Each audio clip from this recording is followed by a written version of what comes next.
সাংবাদিক বন্ধু বান্ধৱীসকল, আজি আমি গুৱাহাটীৰ দুগৰাকী প্ৰাৰ্থী দিছপুৰ সমষ্টিত প্ৰদ্যুৎ বৰদলৈৰ কাৰণে আৰু নিউ গুৱাহাটী সমষ্টিত আমি ডিপ্লু ৰঞ্জন শৰ্মাৰ কাৰণে নিৰ্বাচনী প্ৰচাৰ অভিযানত ভাগ ল'লোঁ। গুৱাহাটীৰ বিশেষকৈ পাহাৰত থকা ৰাইজক মই প্ৰতিশ্ৰুতি দিছোঁ, যিখিনি মানুহ আমাৰ অসমীয়া আৰু ভাৰতীয়, বাংলাদেশী মিয়াখিনিক বাদ দি অসমীয়া আৰু ভাৰতীয় প্ৰতিটো পৰিয়ালক আমি এবছৰৰ ভিতৰত মাটিৰ পট্টা দিম। দ্বিতীয়তে, প্ৰত্যেকটো ৱাৰ্ডতে মই 20 কোটিকৈ টকা দিম ৰাস্তা ঘাট বনাবৰ কাৰণে।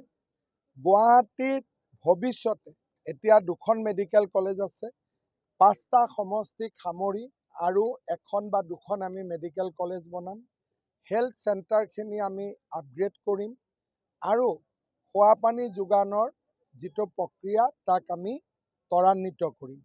প্ৰতিটো ৱাৰ্ডতে এটা ভাল ডিজিটেল লাইব্ৰেৰী আৰু এটা পুথিভঁৰাল আমি স্থাপন কৰিম।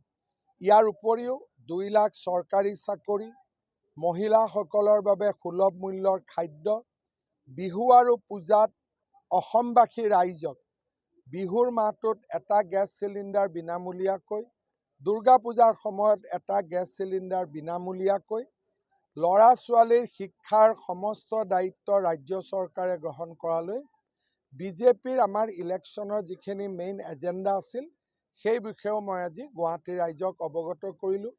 আজি মোৰ এখন 7 নম্বৰ মিটিং আছিলে। আজি প্ৰধানমন্ত্ৰী ডাঙৰীয়াও গুৱাহাটীত আছে।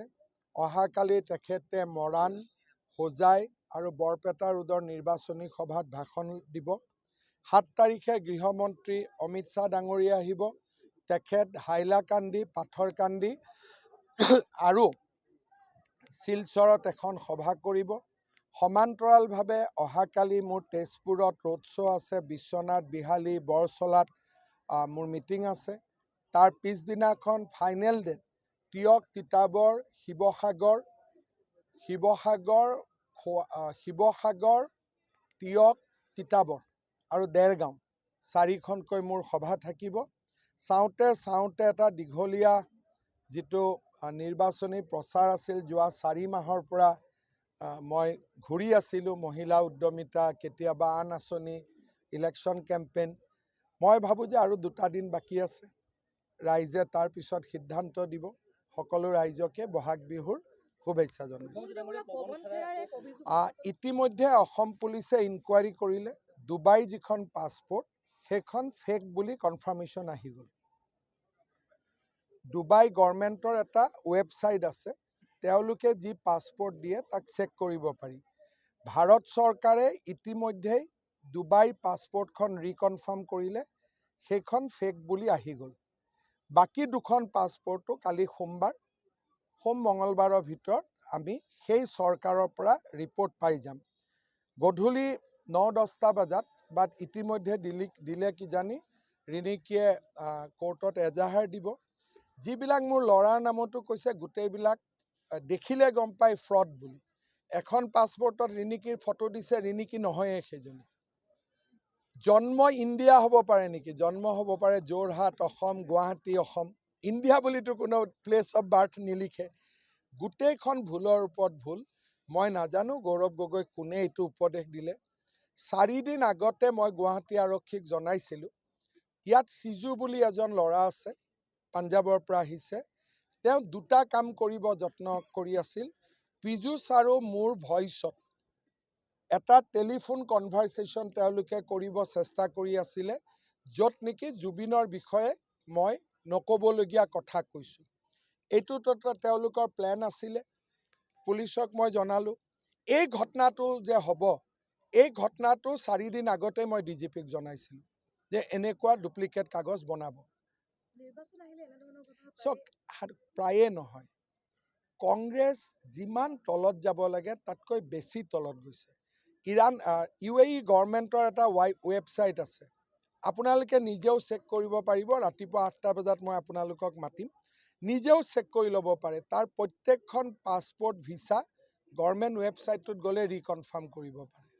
গতিকে তেওঁলোকে যিটো ভুল কাম কৰিলে, এতিয়া মোৰ ধাৰণা হৈছে বহুত দিনৰ পৰা ৰাহুল গান্ধীয়ে পৱন খেৰাক খেদিব যত্ন কৰি আছিলে, কিন্তু ইও আঠা লগা মানুহ নাযায়।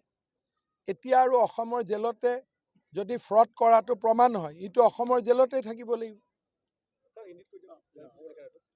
पवन खेरा ने आज 3 पासपोर्ट तीनों कंट्री का मेरा पत्नी का है बोल के उन्होंने एक प्रेस कॉन्फ्रेंस किया।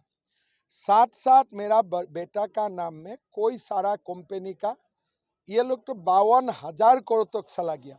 असम में पूरा 52,000 बजट ही नहीं है। एक सीएम अगर 20 साल भी कमाएगा तो 52,000 नहीं हो सकता है। ये तो बेसिक बात है। हमने एग्जामिन किया, हर बात में प्लेस ऑफ बर्थ, स्पेलिंग सारे कुछ गड़बड़ी थे।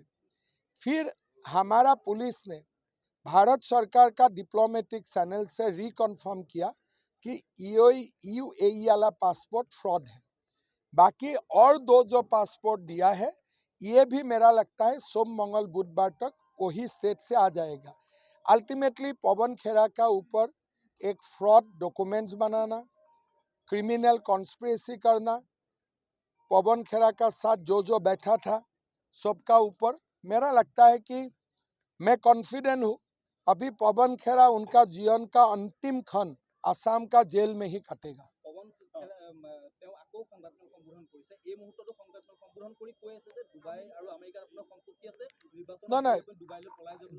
এইবিলাক কথা শিকা মানুহটো মই CMৰ ওথ ল'ম নে ডুবাইত যাম, কথাখিনি কওঁতে আপোনালোকে ধাৰণা কৰিব পৰা নাই জানি এটা ইমান ফালতু হয়। অসমত 65খন আসন লৈ হওক 100খন আসন লৈ হওক গভৰ্ণমেণ্টটো বিজেপিৰে হ'ব, কাৰোতো অসমৰ মানুহৰ ডাউট নাই। মই মুখ্যমন্ত্ৰীৰ শপত ল'ম নে ডুবাইত পলাই যাম? জীৱনত মোৰ বেয়া দিন অহা নাই নেকি? মই গুৱাহাটীৰ পৰা হিলিছো নেকি? মোৰ ৱাইফটো ব্ৰিটিছ নহয়, মই ক'ত যাম? ডুবাইত গ'লে মোক কোনে ৰাখিব? আমেৰিকাত গ'লে ট্ৰাম্পে ৰাখিব নেকি? আপোনালোকে জানে মানুহ ইমান ফালতু বুলি ভাবে নেকি? ট্ৰাম্পে ভিছা দিয়াই বন্ধ কৰি দিছে মানুহক। তাৰমানে মোৰ এটা ট্ৰাম্পৰ লগতো ফিটিং থাকিব লাগিব। যদি মোৰ সঁচাকৈ ট্ৰাম্পৰ লগত ফিটিং আছে, আমেৰিকাত গৈ মোক থাকিব দিয়ে, অসমীয়া হিচাপেতো এইটো গৌৰৱৰ কথা। আপোনালোকে ভাৰতৰ বহুত সমস্যা আমেৰিকাৰ লগত মই আমেৰিকাত বহি সমাধান কৰি থাকিম, হয় নহয়? आपने थोड़ा सा अच्छा से नहीं सुना, मैं बोला बांग्लादेशी मियाँ।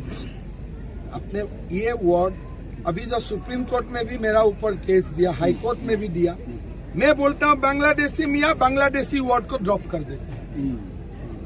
यही चक्कर है, जैसे आप भी अभी गुमराह हो गया। लेकिन आप मेरा टैब देखिए अभी फेसबुक में, मैं बांग्लादेशी मियाँ ही बोलता हूँ। असमीज मुसलमान यहाँ में बीजेपी का साथी है। दूसरा क्वेश्चन है, बंगाली स्पीकिंग जो असमिया में है उसके लिए आपका क्या प्रॉमिस है? देखिए वो असमिया ही है तो प्रॉमिस नहीं करना चाहिए।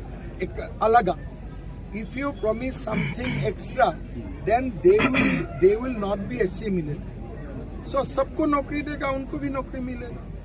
सब असम का हवा पानी खाएगा, वो भी हवा पानी खाएगा। लेकिन अगर आप कैटेगरी बना देगा तो लोग तो उनका दुश्मन होगा। हर जगह में रास्ता बनता है, बंगाली हिंदू का रास्ता में भी रास्ता बनेगा। हर लोगों को पानी देते हैं, वो लोग भी पानी मिलेगा। हम लोग भी असम का हवा खाते हैं, वो लोग भी खाएंगे। लेकिन उसमें अगर आप कैटेगरी बना देते हैं तो अब हम लोग जो लास्ट 15 साल से ट्राई कर रहा हूँ कि लोग असमीज बंगाली ये सब का ही यूज ना करें, सब लोग प्राउड असमीज है, यही हमारा एंगल है। और हम लोग अभी काफी उस विषय में सक्सेस भी मिल गया। মুখ্যমন্ত্ৰী এই মুহূৰ্তত কিমান সিটত জয়ৰ পিকচাৰটো আপুনি দেখা পাইছে? 7টা বজাৰে আজি যিটো আকলন ওলাইছে, মই চাই দিছোঁ, আজি যিটো আকলন ওলাইছে সেইটো আকলনত বিজেপিক দিছে 95 to 97। ঠিক আছে, মই চাই দিছোঁ দেই।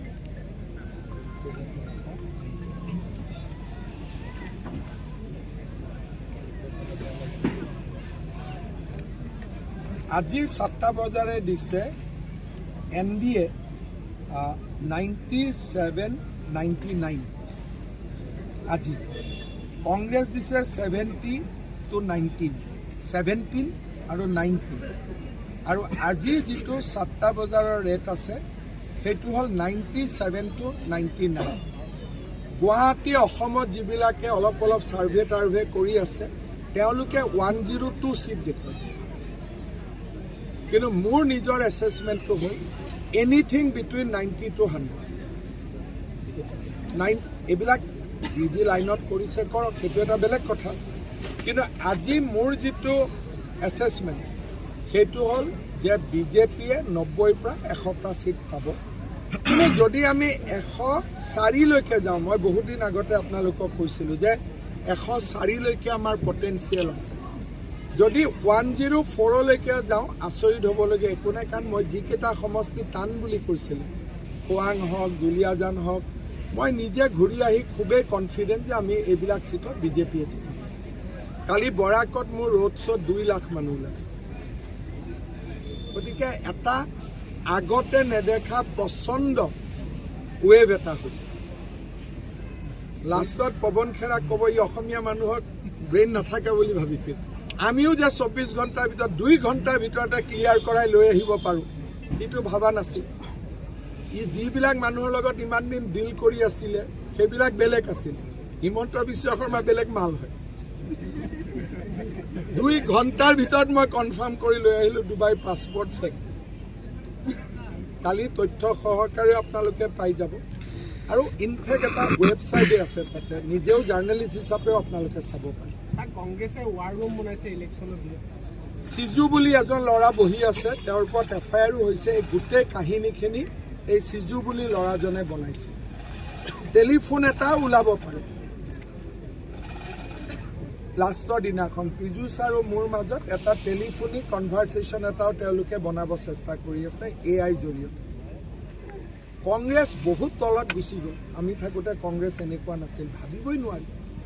কোনোবাই আৰু ফেক পাছপৰ্ট বনাই নেকি? নিজেতো ইজিপ্ত চিয়ান, ইজিপ্ত গভৰ্ণমেণ্টে এটা এন লিখিবনে 2টা এন লিখিব? ওপৰত দিছে এটা এন, দ্বিতীয়টোত নেক্সটটোত লিখিছে 2টা এন। ইণ্ডিয়া গভৰ্ণমেণ্টে এটা জেগাত ইণ্ডিয়া লিখি তলত আকৌ ইণ্ডিয়া বুলি লিখিব নেকি? একদম মাথা নোহোৱা। ই পৱন খেৰাই ভাবিছিল আমি একো বুজি নাপাওঁ, ই দপদপাব, আমি শুনি থাকিম।